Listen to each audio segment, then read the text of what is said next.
अभी जो आपके जितने दिन बचे हैं मनुष्य जीवन के, ये प्राय प्रश्न बना रहता है, मुझसे पाप हो गए, क्या क्षमा कर देंगे भगवान? तो ध्यान से सुनिए, मनुष्य जीवन में अभी जो आपके दिन बचे हैं, यदि उन दिनों का ज्ञान पूर्वक सदुपयोग करें, अर्थात नाम जप करते हुए पूर्व में जो पाप किए पुनः ना होने पावे, तो मैं तुम्हें वचन देता हूं कि तुम्हारे सारे पाप मेरे प्रभु क्षमा कर देंगे। तुम्हें कोई भी पाप का दंड नहीं भोगना पड़ेगा। जितनी श्वासें अब बची हैं, जितना जीवन बचा है, अब ज्ञान पूर्वक व्यतीत कीजिए। कोई पाप कर्म जो पीछे हुए पुनः मत कीजिए और नाम जप कीजिए, सारे पाप आपके प्रभु क्षमा कर देंगे।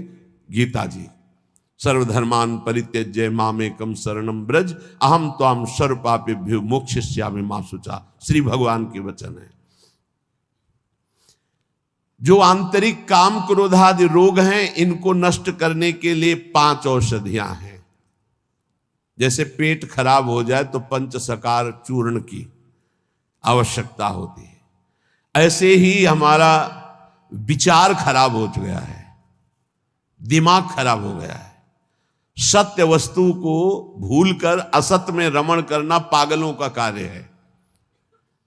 वो सत्य मार्ग के पथिकों को पागल समझते हैं और सत्य मार्ग के पथिक उनको समझ रहे हैं कि इतना कीमती जीवन तुम व्यर्थ में नष्ट कर रहे हो। और वो समझ रहे हैं मानव जीवन को एक कैसे बर्बाद कर रहे हैं, ना कोई भोग भोग रहे हैं, ना कोई धन संचय कर रहे हैं, इनका जीवन ही बर्बाद हो रहा है। वो नहीं समझ पाते। ये 5 हैं जो तुम्हारे आंतरिक भवरोग को नष्ट कर देंगे। पाप जो हो रहा है उस पाप की प्रवृत्ति का नाश कर देंगे। 5, पहला सत्संग। सत्संग,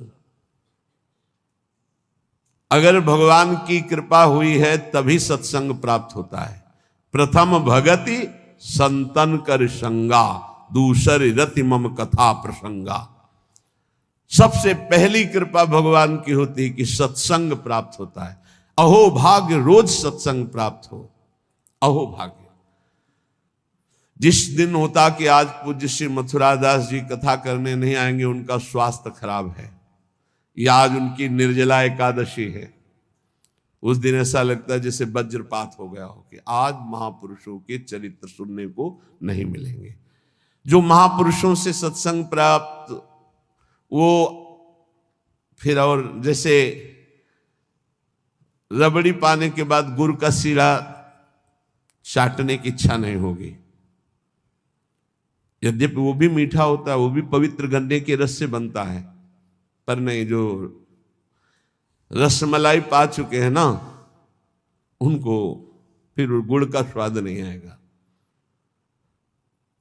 ऐसे ही जो सच्चिदानंद में डूबे हुए महापुरुषों के वचनों को श्रवणेंद्रिय से पान कर लिए ना, फिर वो केवल शाब्दिक प्रवचन में उसका श्रवणेंद्रिय स्वाद नहीं ले पाएगी। उसको चाहिए अनुभवी, क्योंकि उतने गरु वचन सुन लिए तो अब फिर और नहीं। अगर भगवत प्राप्त महापुरुष का सत्संग सुन लिया तो इन कानों की इतनी गरु स्थिति हो जाएगी कि वो हल्का शब्द सुन ही नहीं सकते। वो खुद अपने आप उनको लगे बंद करो यार। वो कान इतने बड़े व्यसनी हो चुके हैं भगवदानंद के कि बिना भगवदानंद प्राप्त हुए महापुरुष के वचन उसे अच्छे ही नहीं लगेंगे। जब द्रवय दीन दयालु राघव तो साधु संगति पाइए। पहला है आंतरिक रोगों के नाश करने का उपाय सत्संग। जिसे सत्संग मिल गया तो बड़ी भारी विजय प्राप्त करने का अवसर मिल गया। रोज सत्संग में असत विकारों के प्रति हे भाव और भगवान की प्राप्ति के लिए उत्साह पैदा होता है, रोज जो सत्संग सुनते हैं। दूसरा, पहला सत्संग, दूसरा स्वाध्याय। जो हमारे आचार्य की वाणी है, जो गुरुदेव ने आदेश किया, जिन ग्रंथों का स्वाध्याय करने के लिए उन्हीं ग्रंथों का स्वाध्याय करना चाहिए।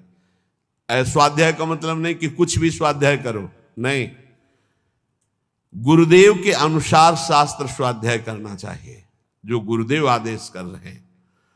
जो आचार्य वाणी है, जो हमारी उपासना में हमको पुष्ट कर सकते हैं, वही स्वाध्याय करना चाहिए।